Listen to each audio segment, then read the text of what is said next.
Shalom, selamat pagi. Senang sekali bertemu dengan ibu-ibu dan teman-teman pada pagi hari ini. Dan ini kali yang kedua saya melayani secara onsite di di Women of Impact GBI Tampak Siring Rayon 1D. Terima kasih kepada Ibu Gembala, saya memanggilnya Tante Mervin dan juga pengurus dan Ibu Lingling yang menghubungi saya. Senang sekali bertemu lagi dan juga senang sekali ketemu dengan para wanita dan rekan-rekan yang kita pernah ketemu secara online di Zoom ya. Oke, nah hari ini kita mau belajar dari seorang tokoh Alkitab. Saya suka banget dengan kisah dari tokoh Alkitab ini, wanita, yaitu bernama Leah. Kemudian topik yang saya sharingkan hari ini berjudul Rejected to Selected. Artinya apa? Seseorang yang ditolak tetapi menjadi wanita yang terpilih. Wanita yang ditolak, rejected, itu ditolak ya, tetapi menjadi wanita yang terpilih. Siapa yang pernah dengar kisah Leah? Tahu nggak Leah itu siapa? Istri Yakub ya? Yes, istri Yakub yang pertama. Jadi Yakub punya istri siapa namanya? Leah dan Rahel. Leah dan Rahel ini adik kakak, betul? Kemudian juga papanya Leah dan Rahel namanya siapa? Laban. Oke. Jadi kurang lebih udah pernah dengar cerita tentang Leah dan Rahel. Mereka gimana? Saling berkompetisi, betul? Saling iri hati untuk mendapatkan apa? Mendapatkan cinta Yakub. Yuk kita lihat kisah hidup Leah. Dari kisah hidup Leah kita belajar ada 5 R. Kisahnya ditulis di Kejadian 29 ayat 16 sampai 30. 5 R ya. Leah ini adalah anak dari Laban. Jadi Laban punya 2 anak perempuan. Namanya Leah dan Rahel. Saya mau membacakan di Kejadian 29 ayat 16 dan sampai 18. Laban mempunyai 2 anak perempuan. Yang lebih tua namanya Leah dan yang lebih muda namanya Rahel. Leah tidak berseri matanya, tapi Rahel itu elok sikapnya dan cantik parasnya. Yakub cinta kepada Rahel, sebab itu ia berkata, aku mau bekerja padamu 7 tahun lamanya untuk mendapat Rahel, anakmu yang lebih muda itu. R yang pertama, oke. R yang pertama kita lihat di sini adalah dealing with rejection. Yuk sama-sama kita sebut rejection. Rejection. Apa itu rejection? Rejection itu adalah penolakan. Jadi Leah ini adalah seorang anak yang ditolak. Leah ini adalah seorang anak yang kurang favorit di mata papanya. Kurang favorit di mata si Laban. Kemudian Leah juga kurang favorit di mata orang-orang. Bayangin Alkitab aja menulis, Leah itu kurang cantik, Rahel lebih cantik. Bukankah di dalam kehidupan di dunia ini orang suka membanding-bandingkan? Setuju? Siapa di sini yang pernah dibanding-bandingkan? Semua pernah ya? Bagaimana perasaannya kalau dibanding-bandingkan? Sakit banget, enak gak? Nggak enak. Bukankah dunia selalu membandingkan apa yang tampak luar, betul? Siapa yang lebih cantik? Siapa yang kulitnya lebih mulus? Siapa yang lebih kaya, betul? Siapa yang lebih punya posisi? Dan dunia selalu memilih menurut ukuran standar dunia. Kalau menurut ukuran standar dunia di dalam hidup ini kita akan mengalami penolakan demi penolakan. Itu wajar karena dunia itu unfair, tidak adil. Dunia ya yang tidak adil. Bayangkan Leah pun sudah dibanding-bandingkan. Kemudian papanya lebih favorit kepada Rahel. Orang tua ada anak favorit. Siapa di sini yang mengalami ada anak favorit dan anak kurang favorit? Nah, siapa yang sebagai anak nih pernah dibanding-bandingkin? yang sebagai anak merasa kurang disayang sama orang tuanya. Ada saudara yang lebih disayang. Pernah kita mengalami itu? Pernah. Lalu di sekolah juga dibanding-bandingin sama guru, betul? Siapa yang nilainya lebih bagus? Enak nggak? Rasanya apa? Sakitnya di sini. Oke. Kemudian kita sebagai orang tua juga suka ada anak favorit, betul? Walaupun kita nggak suka dibanding-bandingin, kita jadi orang tua juga suka ada anak favorit. Bayangin kalau anak kita yang bukan favorit, rasanya apa? Sakit juga. Sakitnya di mana? Di sini.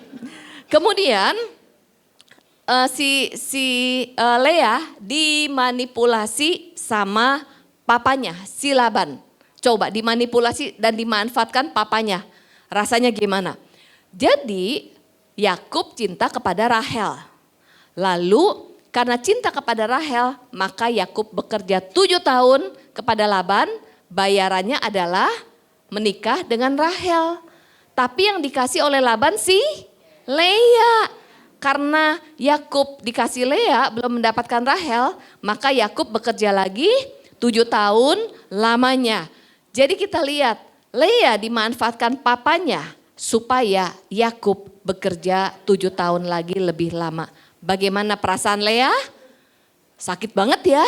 Sakitnya tuh di sini. Enggak cuman itu, bayangin di malam pertama Yakub menikah, di bayangan Yakub istrinya siapa? Rahel. Hatinya udah berbunga-bunga, cinta banget sama Rahel. Di malam kan waktu menikah pakai cadar, jadi nggak lihat mukanya, betul? Kemudian setelah menikah di malam pertama, cadarnya dibuka. Kemudian yang dilihat adalah Lea. Gimana perasaan Yakub? Kecewa. Terus apa lagi? Marah. Apalagi? Kaget. Jadi ada perkataan Yakub, kenapa kamu yang di sini? Betul? Coba bayangin, kalau jadi Lea diperlakukan seperti itu. Udah dimanfaatkan papanya. Adik perempuannya yang menikah duluan. Gimana rasanya? Dibanding-bandingkan, oh si Rahel lebih cantik daripada saya. Kemudian diperlakukan seperti itu oleh suaminya, rasanya gimana? Aduh, sakitnya gak ketolongan ya, betul ya? Sakit banget. Berapa kali Lea mendapatkan penolakan, ditolak oleh suaminya. Udah gitu, akhirnya Yakub menikahi Rahel. Waktu Yakub menikahi Rahel, siapa yang lebih Yakub lebih mencintai siapa? Siapa yang lebih dicintai? Jelas-jelas Rahel. Makanya Lea terkenal menjadi seorang wanita yang tidak mendapatkan cinta suami. Ada sebuah buku yang menceritakan kisah hidup Lea. Lea itu adalah wanita yang dikenal ya dengan wanita yang tidak mendapatkan cinta suami, lalu sepanjang hidupnya berjuang untuk memperoleh cinta, tapi tidak mendapatkannya. Dikenalnya seperti itu loh. Bagaimana perasaan Lea? Aduh, gak kebayang ya sedihnya ya. Kemudian juga Lea berkompetisi dengan Rahel, saling iri hati untuk mendapatkan cinta Yakub. Jadi pertanyaan saya, berapa banyak Lea mengalami perlakuan tidak adil dan perlakuan ditolak? Berapa banyak? Halo? Banyak ya? Jadi inilah yang pertama, Lea mengalami pengalaman ditolak, penolakan, diperlakukan tidak adil, disakiti, dimanfaatkan, dimanipulasi, diabaikan oleh suaminya. Dan itu sakit banget. Pertanyaannya, bagaimana dengan pengalaman kita? Apakah kita pernah mengalami pengalaman seperti Lea? Kemudian apakah kita juga pernah dikecewakan oleh suami kita, oleh pasangan kita, dikecewakan, disakiti oleh orang-orang. Kemudian juga mungkin kita pernah dibanding-bandingkan, dikritik, difitnah, diperlakukan gak adil, ditipu. Siapa yang pernah mengalami pengalaman negatif di dalam relasi? Wow, semuanya ya. Siapa yang pernah mengalami pengalaman diperlakukan tidak adil? Wow, pasti pernah ya. Siapa yang pernah mengalami pengalaman diperlakukan negatif oleh orang lain? Wow, semua ya. Jadi di dalam kehidupan ini kita pasti pernah mengalami pengalaman-pengalaman buruk, setuju? Seperti Lea. Kemudian R yang pertama adalah dealing with rejection. Lea mengalami rejection, penolakan demi penolakan. R yang kedua kita lihat, di sini ada pertanyaan, what about my feelings? Bayangin jadi Lea, perasaannya tadi gimana? Sakit ya, sakitnya di mana? Di sini. Oke, perasaannya apa aja? Di dalam sakit itu ada perasaan apa aja? Kecewa, terus marah, lalu sedih, benci, frustasi. Oke, biasanya seseorang yang mengalami pengalaman-pengalaman rejection seperti tadi, itu biasanya cenderung menjadi orang atau pribadi yang reaktif. Yuk kita bilang sama-sama, reaktif. Reaktif, kenapa? Karena pernah mengalami pengalaman-pengalaman yang melukai. Apalagi pengalaman-pengalaman tadi ditolak, dibanding-bandingkan. Saya mau membacakan sebuah sedikit tes sederhana. Kita jawab dengan jujur. Yes, no, yes, no, yes, no. Tapi jawab dengan jujur. Kalau kita merasakan ini jawab iya. Jawab iya. Menurut survei, seseorang yang pernah ditolak, diabaikan gitu ya, mengalami pengabaian, kemudian juga pernah dibuang, pernah dilecehkan, kemudian juga pernah mengalami kekerasan, kemudian juga mengalami orang tua yang ada favoritisme, diperlakukan tidak adil, dikhianati, kita lihat di sini ciri-cirinya. Oke, ciri-ciri seseorang yang tertolak ya, tertolak. Reaksinya adalah, pernah nggak kita di antara dengan teman-teman kita merasa beda dengan yang lainnya? Aduh saya nggak seperti dia loh. Pernah nggak kita merasa itu? Itu adalah ciri-ciri orang yang tertolak sebenarnya. Kemudian kalau misalnya ada orang ngomongnya ketus, ya apa kabar? Atau enggak ada orang nggak jawab. Pernah nggak kita merasa terganggu, langsung sakitnya di sini? Pernah? Nah itu ketika kita mengalami hal itu sebenarnya ciri-ciri orang yang tertolak, pernah mengalami penolakan tapi hidup di dalam tertolak. Kemudian pernah nggak kita jadi stres karena ada orang lain mengkritik kita dengan negatif? Pernah? Jujur saya pernah juga. Kemudian pernah nggak kita merasa memikirkan apa ya pandangan orang tentang saya? Pernah nggak? Aduh kepikiran nih apa ya kata dia tentang saya, apa omongan dia tentang saya. Nah itu juga ciri-ciri seseorang yang sebenarnya dalam dirinya tertolak loh. Menolak diri sendiri juga. Pernah gak kita punya perkataan negatif terhadap diri sendiri kayak inner critic. Aduh saya bodoh banget, saya gak seperti dia. Kenapa saya lakukan kesalahan lagi. Ngomong negatif banget tentang diri sendiri, pernah gak? Nah ini mensabotase diri, kenapa? Ini adalah ciri-ciri seseorang yang memang pernah mengalami penolakan. Kita semua pasti pernah mengalami penolakan. Kita semua pasti pernah diperlakukan tidak adil, setuju? Tapi permasalahannya bagaimana kita menjadi pribadi yang seperti apa? Reaktif atau responsif. Nah tadi itu adalah ciri-ciri yang reaktif. Mudah sensitif, kemudian mudah baper, mudah tersinggung. Saya bacain ya. Yes or no, yes or no, yes or no. Ciri-cirinya ada dalam diri kita banyak nggak? Kemudian suka mengkritik orang lain, suka mengontrol orang lain. Siapa yang di sini yang suka mengkritik orang lain? Saya jujur loh, angkat tangan loh.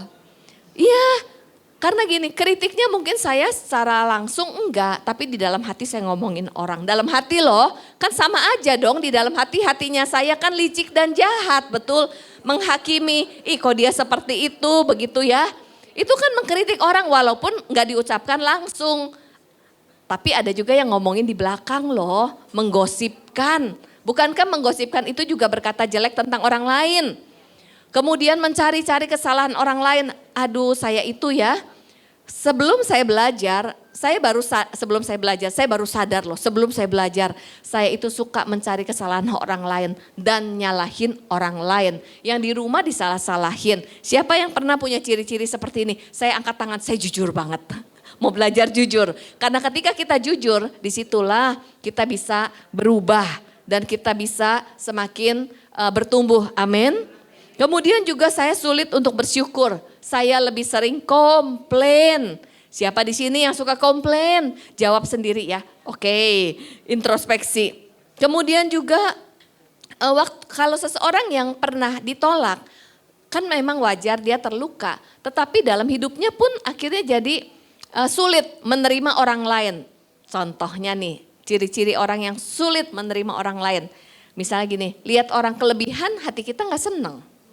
Lihat orang diberkati atau punya kelebihan hati kita gak senang dan menjadi iri hati. Jujur di hati saya juga banyak seperti itu. Kalau lihat kelebihan orang gak senang, iri hati ya, kok Tuhan gak adil ya, saya gak seperti dia. Itu di dalam hati. Lihat kekurangan orang lain, gak senang juga. Contohnya kalau kita lihat kekurangan orang lain gak senang. Kita pengen orang lain berubah menjadi seperti yang kita inginkan. Contohnya kekurangan suami. Kita lebih banyak mengkritik kekurangan suami dibandingkan menerima kelemahan suami. Betul enggak? Padahal kan sebenarnya ketika kita menikah kita menerima tanpa syarat, betul? Pasangan kita kan satu paket, ada kelebihan dan kekurangan. Giliran melihat kekurangannya kita komplain, kita kritik, kita marah-marah, kita berusaha mengubahnya. Itu sebenarnya kita tidak menerima suami kita loh. Kenapa kita sulit menerima suami kita? Jangan-jangan kita pribadi yang tertolak. Kalau kita nggak bisa menerima diri sendiri, kita sulit menerima orang lain. Bahkan menerima anak kita sendiri juga susah. Anak kita nilainya 5, temannya nilainya 10, kita marahin. Anak kita punya keterbatasan, punya kekurangan, kita paksa, kita tuntut sampai anak kita jadi stres. Itu kan sebenarnya ciri-ciri kita nggak bisa menerima anak kita ketika anak kita gagal, ketika anak kita lagi dalam kesulitan, ketika anak kita butuh disupport, ketika anak kita nggak seperti orang lain.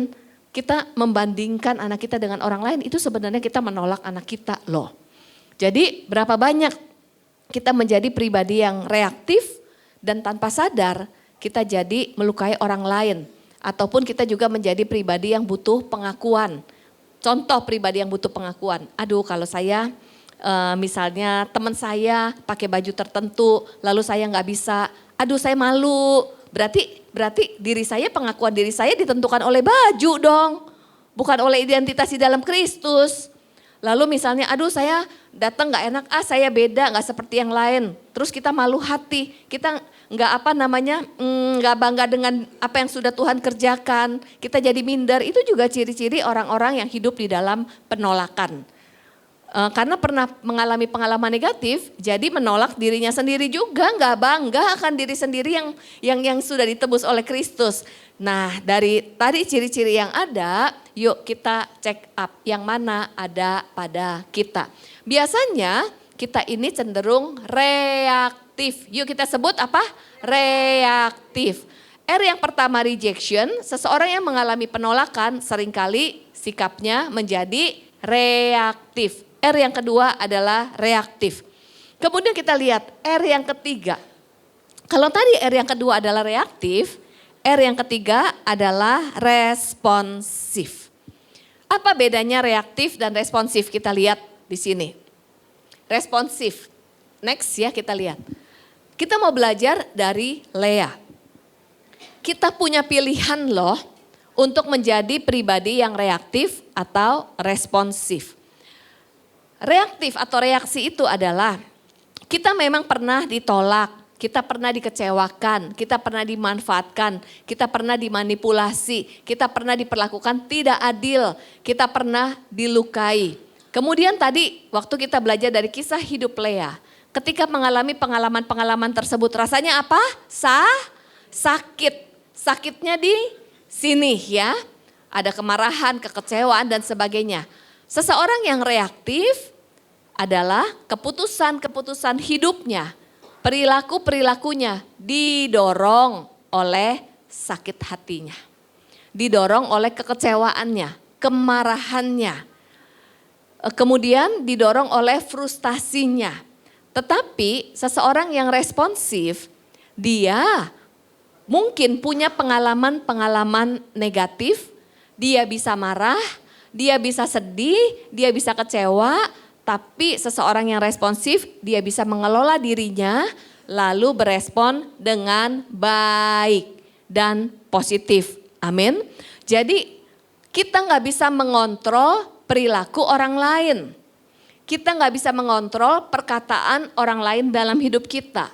Kita nggak bisa mengontrol pikiran orang lain dalam hidup kita. Orang lain bisa berperilaku negatif. Kita nggak bisa ubah orang itu, kita nggak bisa paksa orang itu. Tetapi kita punya tanggung jawab, kita punya pilihan mau menjadi reaktif atau responsif. Amin. Saya mau sharing. Jadi orang lain bisa berperilaku negatif dan bisa melakukan hal yang jahat kepada kita. Betul?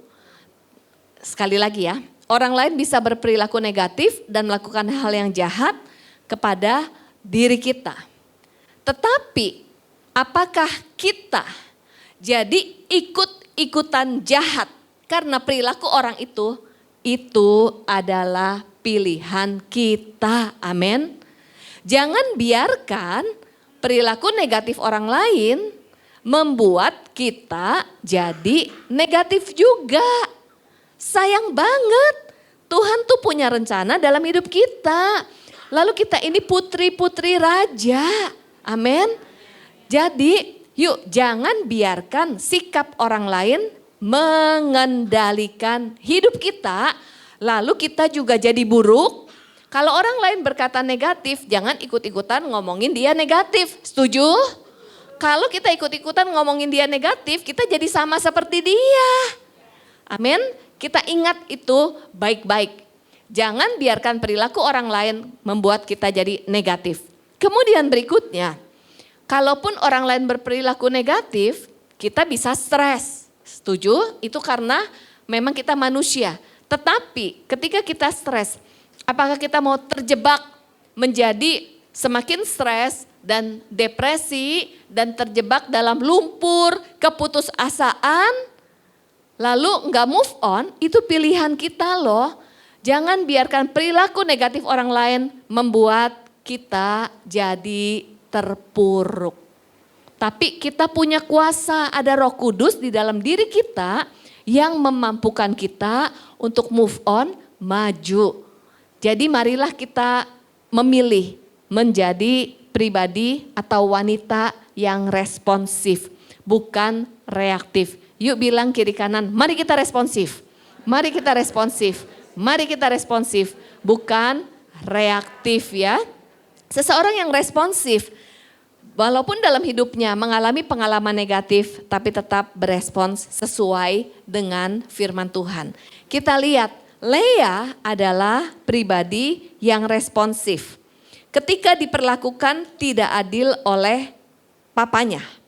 Betul? Papanya pilih kasih.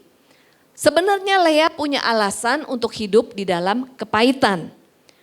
Walaupun papanya unfair, gak adil, Lea tetap taat kepada papanya. Kemudian walaupun Yakub tidak cinta kepada Lea, tapi Lea tetap setia dan melayani suaminya. Mudah atau enggak? Enggak mudah. Lea enggak komplain. Walaupun Lea tidak mendapatkan cinta Yakub, dia tidak berusaha memaksa Yakub untuk mencintai dia. Lalu juga Lea tidak melakukan hal yang jahat kepada Rahel. Waktu Tuhan memberikan Lea anak, Alkitab tidak menulis dan mencatat bahwa Lea merendahkan Rahel. Beda banget sama Hagar. Tahu nggak siapa Hagar? Asistennya si Sarah, betul. Ketika Hagar punya siapa? Ismail. Lalu Hagar mulai merendahkan si Sarah. Padahal Lea itu adalah istri resmi dari Yakub. Punya anak, punya keturunan anak laki-laki yang pertama dari Yakub. Tapi Alkitab tidak mencatat Lea merendahkan Rahel. Kita lihat sikapnya ya, responnya. Kemudian juga Alkitab menulis waktu Yakub membawa Rahel dan Lea untuk meninggalkan Laban, ada ya Alkitab menulis, siapakah yang mencuri berhala si Laban? Yang mencuri berhala papanya siapa? Rahel. Rahel loh yang mencuri. Tahu nggak kenapa Rahel mencuri berhala papanya? Karena begini, berhala zaman itu adalah sebagai kepercayaan di zaman itu sebagai sumber pelindung yang disembah, yang melindungi, yang memberkati, yang menjawab doa. Jadi ketika Rahel mencuri berhala papanya, sebenarnya di dalam hati Rahel, dia tidak mempercayai Tuhan sebagai pelindung di dalam hidupnya. Rahel tidak mempercayai Tuhan yang memberkati hidupnya.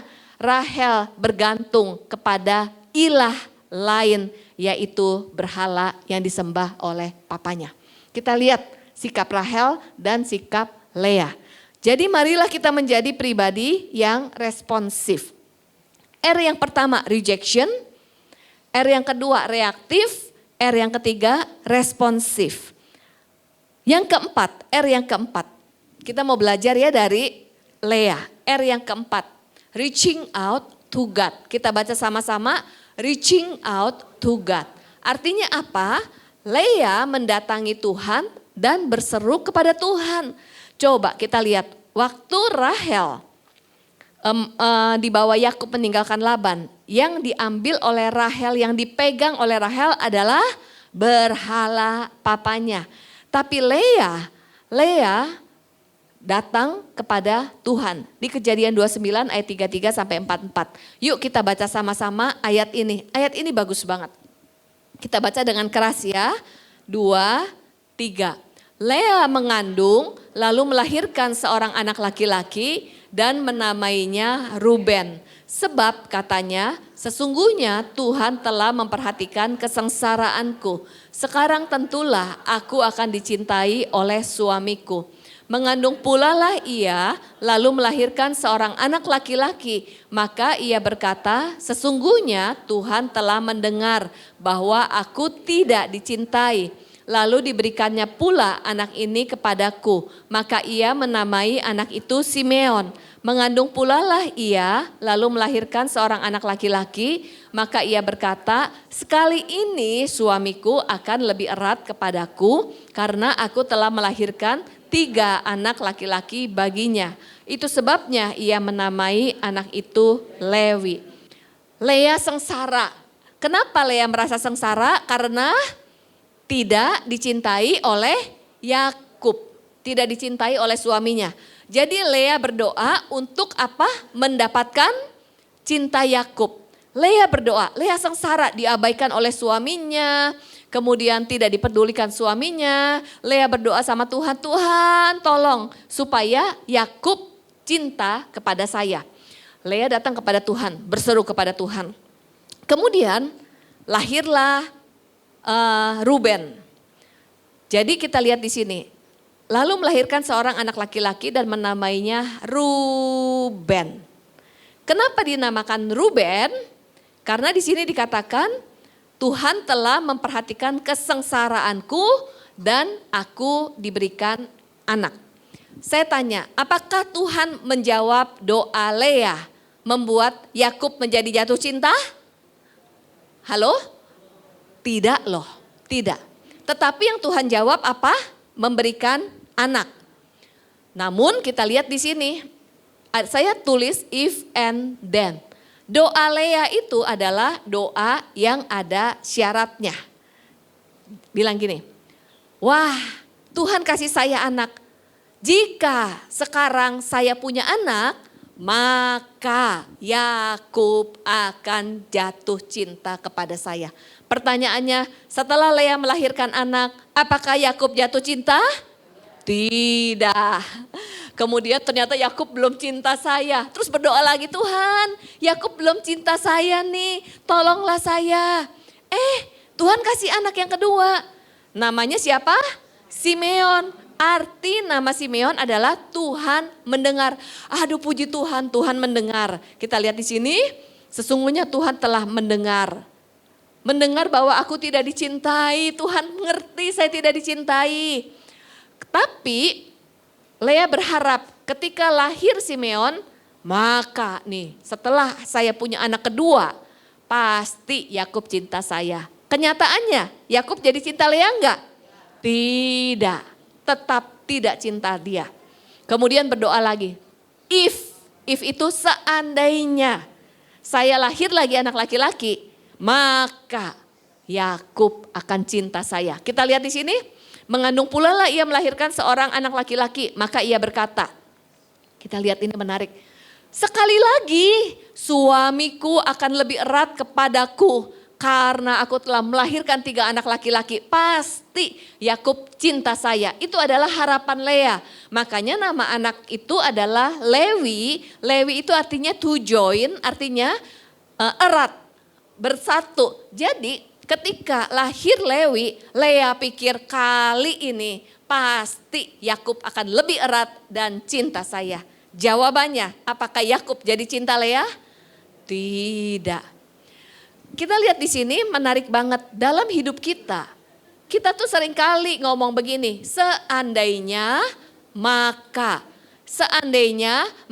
Coba kalau saya lebih diberkati, maka saya akan lebih sungguh-sungguh. Bukankah kita sering begitu? Kita tawar-menawar dengan Tuhan. Tuhan, seandainya saya lebih cantik, maka saya akan lebih percaya diri. Seandainya saya disembuhkan, saya akan melayani sungguh-sungguh. Terus kita minta sesuatu, seandainya mujizat terjadi, maka saya akan menabur contohnya. Seandainya mujizat terjadi, maka saya akan berubah. Berapa banyak kita menjadi orang Kristen, kita punya kualitas doa dan datang kepada Tuhan if and then. Walaupun Lea datang reaching out to God, mencari Tuhan, tetapi kita lihat yang dia minta adalah keinginan hatinya untuk mendapatkan apa yang dia mau. Enggak salah sih datang kepada Tuhan, tetapi datang kepada Tuhan menjadikan Tuhan tempat untuk meminta-minta, untuk memenuhi keinginan dirinya pribadi. Bukankah seringkali di dalam hidup kita datang kepada Tuhan, kita datang ke gereja, kita memuji dan menyembah Tuhan, tanpa sadar kita menjadikan Tuhan tempat untuk meminta-minta di dalam hidup kita. Kita semakin berdoa, semakin sungguh-sungguh supaya kita semakin diberkati, supaya kita mendapatkan mujizat, supaya kita semakin disayang oleh Tuhan. Seringkali kita seperti itu loh di dalam relasi kita dengan Tuhan. Tapi saya mau sharing, tahukah bahwa Tuhan itu sangat mengasihi kita loh. Tuhan itu sudah mengasihi kita, bahkan dari sebelum kita dilahirkan pun Tuhan itu kan membentuk hidup kita, membentuk diri kita dengan menenun di dalam kandungan. Setuju? Ketika Tuhan menenun kita di dalam kandungan, artinya kan mata Tuhan, hati Tuhan, pikiran Tuhan tertuju di dalam hidup kita. Kemudian itu artinya Tuhan mengasihi kita. Bahkan dia mati di kayu salib, menebus dosa kita sejak kita masih berdosa. Bukankah orang di dalam dunia ini lebih mudah pilih kasih? Contoh misalnya, kalau kita punya 2 anak, yang satu lebih nakal, yang satu lebih rajin, kita lebih sayang yang mana? Yang lebih rajin. Kalau misalnya yang satu lebih nurut, yang satu memberontak, manusia lebih milih yang mana? Yang lebih nurut, betul. Kalau misalnya kita ke panti asuhan mau adopsi anak, yang kita cari anak yang duduk manis atau anak yang liar? Duduk manis. Anak yang baik atau anak yang memberontak? Anak yang baik. Kalau kita mau adopsi anak, betul? Tapi bukankah Tuhan mengadopsi kita jadi anaknya? Bukan karena kita lebih baik dari yang lain. Justru kita yang hidup dalam dosa, yang memberontak, yang jatuh bangun. Yesus sahabat orang berdosa, dia mengadopsi kita sejak kita masih dalam dosa. Artinya seberapa besar kasih Tuhan gak terukur, betul? Sekarang saya tanya, Yesus menebus kita sejak kita masih dalam dosa. Sekarang saya tanya, ketika hari ini kita jatuh dalam dosa, apakah kasih Tuhan berkurang dalam hidup kita? Tidak. Seringkali kita ikut Tuhan, berdoa sungguh-sungguh supaya semakin disayang Tuhan. Kita berpikir seandainya saya lebih rajin, Tuhan akan lebih sayang saya. Seandainya saya lebih sungguh-sungguh, Tuhan akan lebih sayang saya dan saya akan lebih berkenan. Tapi saya mau kasih tahu, kita rajin atau tidak rajin, kasih Tuhan tidak pernah berkurang. Karena kasih Tuhan tanpa syarat, tidak seperti kasih manusia yang suka pilih-pilih dan pilih kasih. Kita perlu sadari itu. Jadi ketika kita mengikuti Tuhan, berdoa, ikut Tuhan, bukan supaya semakin disayang Tuhan. Bukan. Tuhan itu udah lebih dulu sayang sama kita. Jadi kita melakukan sesuatu bukan untuk lebih disayang Tuhan, bukan.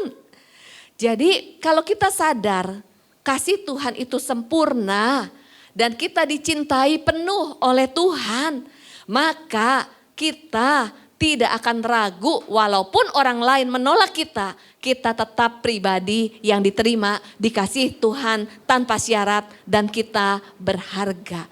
Yang setuju beri kemuliaan buat Tuhan yuk. Kalau kita sadar kita dikasihi oleh Tuhan, maka dari dalam hati kita ketika kita datang dan melayani karena kesadaran akan cinta Tuhan. Bukan karena kita cinta Tuhan. Kalau kita cinta Tuhan terbatas, kita bisa kecewa sama Tuhan. Tapi walaupun kita pernah kecewa sama Tuhan, cintanya tidak pernah berkurang dalam hidup kita. Itu sebabnya ketika kita menyembah dan datang kepada Tuhan, itu adalah ekspresi kasih kita. Karena kita sadar Tuhan sudah terlebih dulu mengasihi setiap kita. Amin. Jadi kalau kita memiliki kesadaran akan kasih Tuhan dalam hidup kita, maka relasi kita pada saat kita reaching out to God, itu kita akan berubah fokus. Kita lihat R yang kelima. R yang kelima adalah refocus. Leah mengalami shifting, perubahan dari fokus fokus hidupnya. Betul, Leah mencari Tuhan, tetapi dia mencari Tuhan untuk memenuhi keinginan pribadinya. Lalu Leah berubah fokusnya. Kita lihat ada ayat yang bagus banget. Kita lihat ya. Di Kejadian 29 ayat 35. Kita baca sama-sama. 2, 3. Mengandung pula lah ia lalu melahirkan seorang anak laki-laki. Maka ia berkata, sekali ini aku akan bersyukur kepada Tuhan. Itulah sebabnya ia menamai anak itu Yehuda. Beda enggak? Kalau tadi kali ini Yakub akan cinta pada saya. Dia masih punya wish, pengharapan, wishing. Tetapi dia berubah fokus, dia tidak berfokus kepada masalah hidupnya lagi. Dia tidak cari-cari solusi lagi, tetapi dia jadi bersyukur kepada Tuhan. Artinya apa? Leah bisa berdamai dengan situasi dirinya. Kemudian Leah yang tadinya berfokus pada masalah dalam hidupnya, kan biasanya fokus kita kan pada masalah terus ya.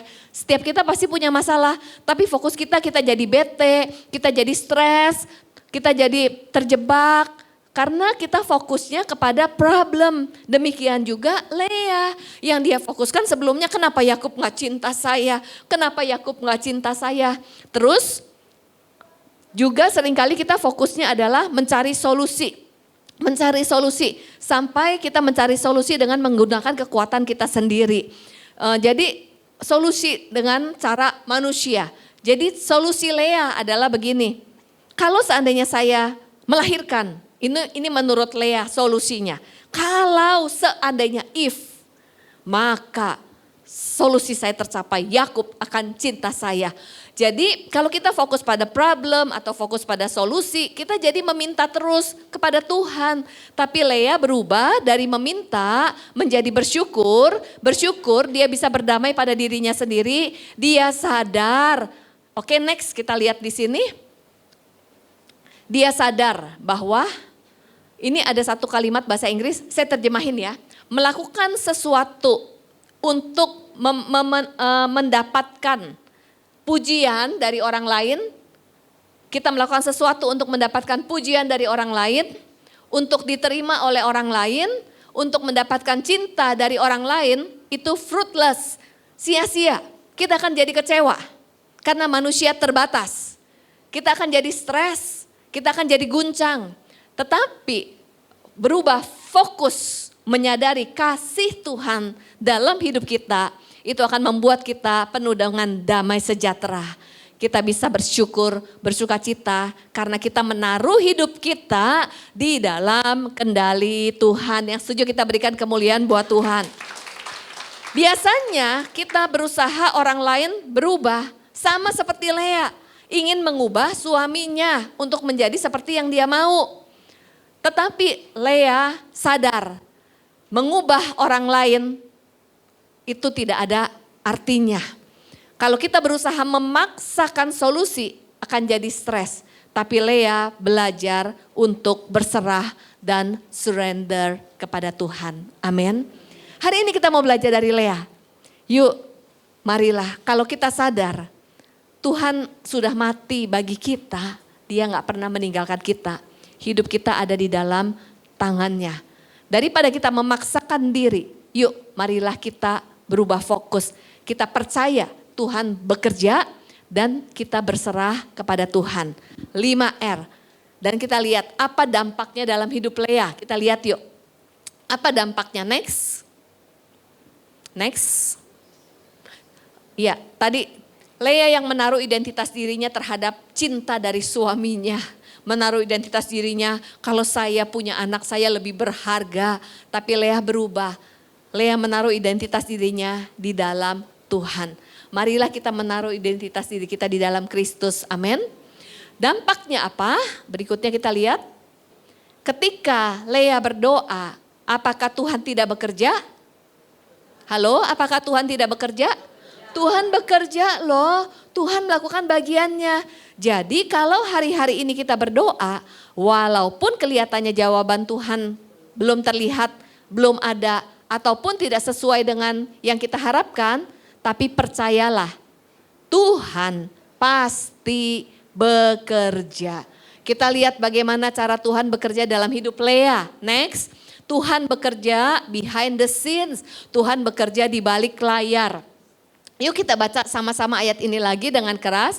Ketika Tuhan melihat bahwa Lea tidak dicintai, dibukanyalah kandungannya. Tetapi Rahel mandul. Lea mengandung lalu melahirkan seorang anak laki-laki dan menamainya Ruben sebab katanya sesungguhnya Tuhan telah memperhatikan kesengsaraanku. Sekarang tentulah aku akan dicintai oleh suamiku. Jadi Tuhan itu pasti memperhatikan kesengsaraan.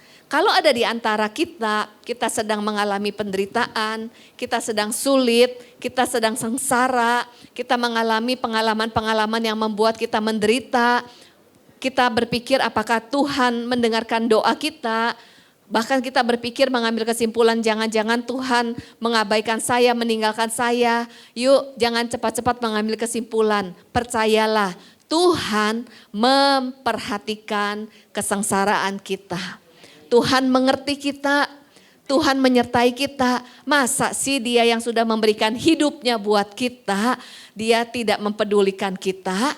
Tuhan tetap memperhatikan kita bagaimanapun kondisi kita. Walaupun kita jatuh pun Tuhan tetap mengasihi kita. Itu jaminan dalam hidup kita, amin.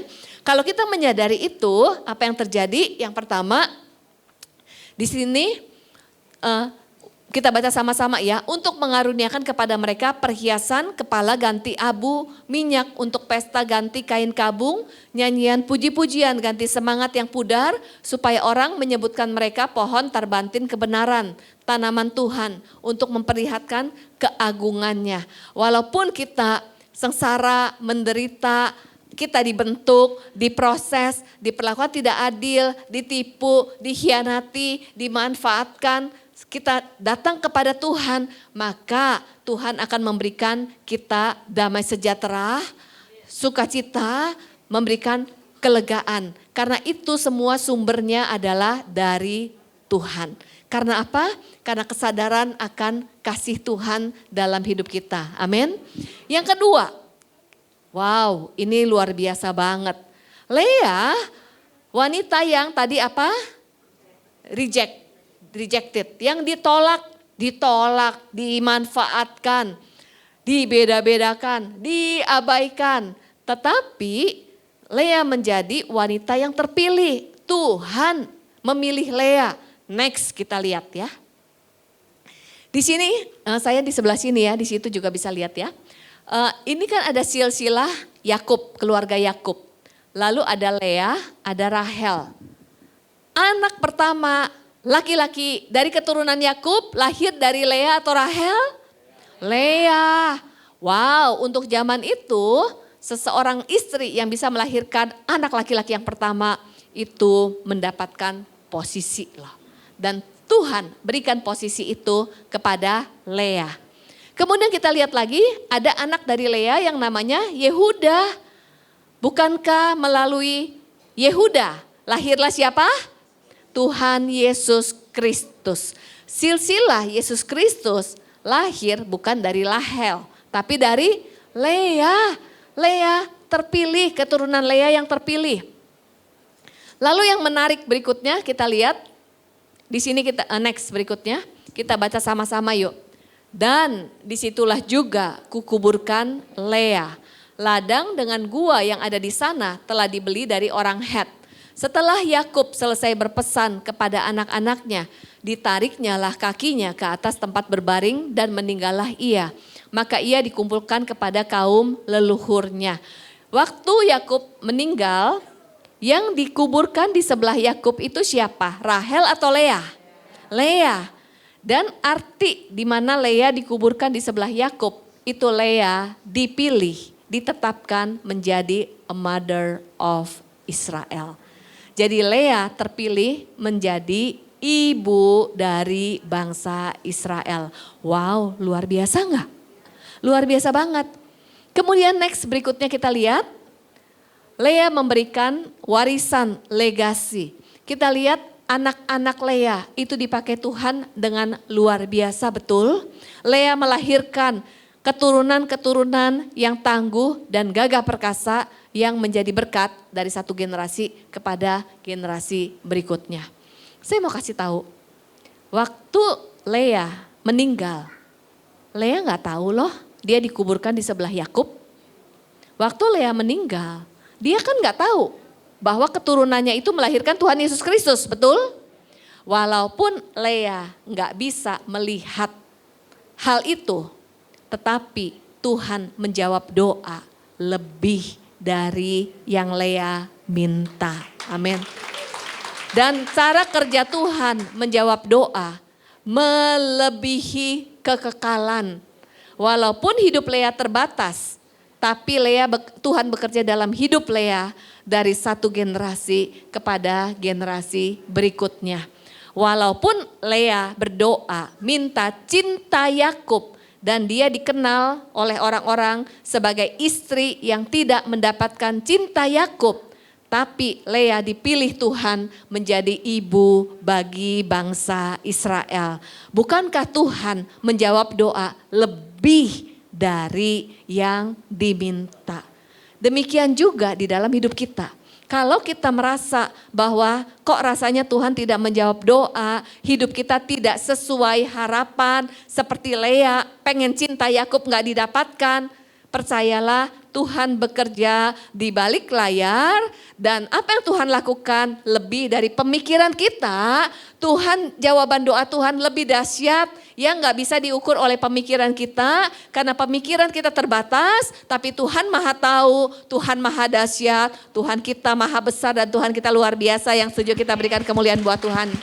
Yuk sebelum kita berdoa kita akan melihat sebuah video ya. Lalu kita nanti akan berdoa bersama-sama. Boleh videonya ditayangkan?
Kita berikan tepuk tangan yuk.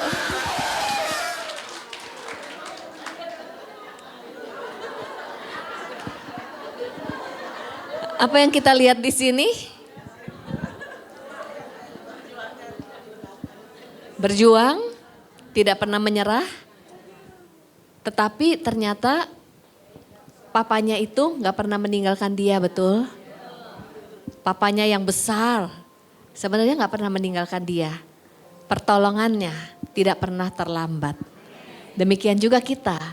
Kuasa Tuhan itu lebih besar dari permasalahan yang kita alami. Percayalah, Tuhan kita Tuhan yang hidup. Mari kita bangkit berdiri. Tuhan kita Tuhan yang tidak pernah terlelap. Tuhan kita Tuhan yang tidak pernah terlambat pertolongannya. Dan menjawab doa. Lebih dahsyat dari apa yang kita pikirkan. Amin, amin. Hari ini setelah kita mendengarkan firman Tuhan. Kalau ada di antara kita yang mungkin hampir menyerah, putus asa, pesan Tuhan buat kita hari ini, jangan pernah menyerah. Hari ini datang kepada Tuhan. Kalau kita merasa gak sanggup, reaching out to God. Bawa semua beban kita kepadanya. Tuhan yang akan mengangkat beban kita. Walaupun kita gak ngerti seperti Lea, gak pernah mengerti kenapa Yakub tidak mencintai dia. Secara pemikiran manusia kita gak ngerti. Tapi hari ini yuk kita berfokus kepada kasih Tuhan. Karena begitu besar kasih Tuhan. Dia mati di kayu salib. Karena begitu besar kasih Tuhan, percayalah hati Bapa kita. Dia tahu yang terbaik bagi anak-anaknya, melampaui pemikiran manusia.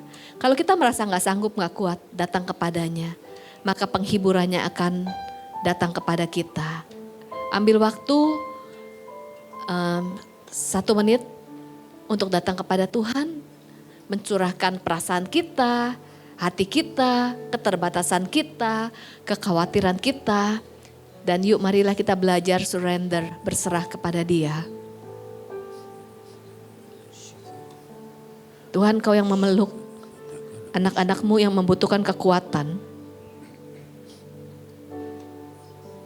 Kau memeluk anak-anak-Mu yang membutuhkan penghiburan. Kau hadir di tengah-tengah kami.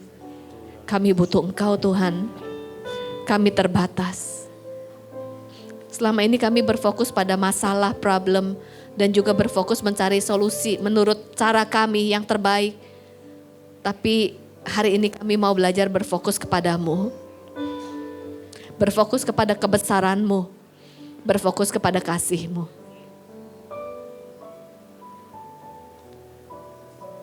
Kami berserah.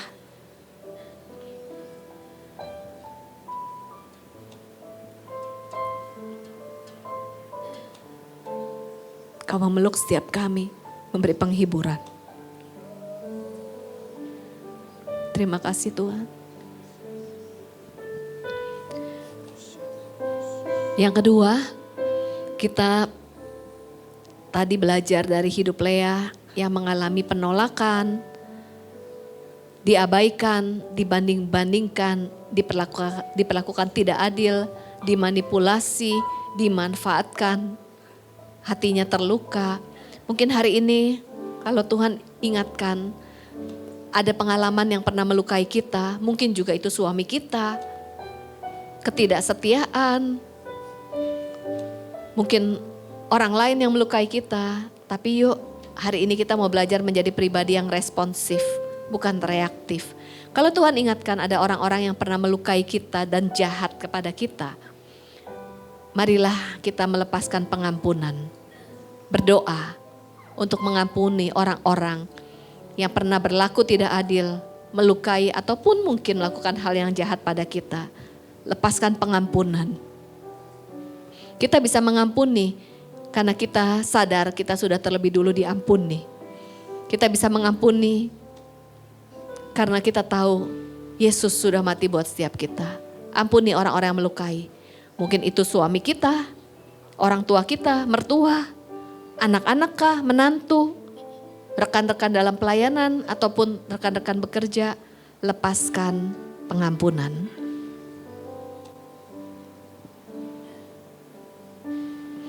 Kasih Tuhan yang memampukan kita untuk mengampuni.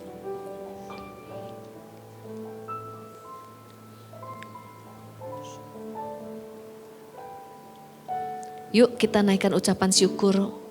Ucapkan terima kasih Tuhan. Untuk kematian-Mu di kayu salib. Untuk kasih-Mu. Untuk jawaban doa. Kita percaya ada jawaban doa. Walaupun kita gak ngerti jawabannya seperti apa. Terima kasih untuk kesetiaan-Mu. Untuk karya-Mu yang tidak pernah habis-habisnya. Terima kasih Tuhan. Terima kasih. Nikmati kasih-Nya. Naikkan ucapan syukur dari hati yang terdalam. Ya, Tuhan, pandang terima kebesarannya. kasih. Pandang kasih-Nya. Terima kasih Tuhan. Engkau dahsyat. Terima kasih Engkau Allah yang dahsyat. Terima kasih kami bisa menikmati kasih-Mu. Mari kita angkat kedua tangan kita dan terimalah berkat dari Tuhan. Berkat yang berlimpah-limpah dari Allah Bapa di sorga, kasih setia dari Tuhan Yesus Kristus, dan persekutuan yang manis bersama dengan Roh Kudus menyertai kita semuanya mulai hari ini sampai selama-lamanya. Mari kita semua yang telah menerima berkat Tuhan, kita bersama-sama katakan amin. Tuhan Yesus memberkati.